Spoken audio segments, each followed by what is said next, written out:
I'm getting voltage to the motor, 208, 210. I'm getting my 24 volt signal for it to run, but my windings are open.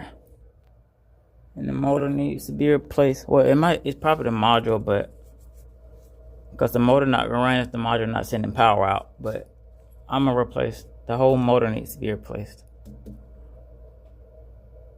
And this is what I'm working on. This is a Daikin. I believe it's a Daikin water source heat pump. I'm in the process of replacing this motor for this Daikin water source heat pump because it's not turning on despite me getting voltage, so it's probably the module, but I'm changing the whole thing. About to take it down and get the new one installed. New motor is operating.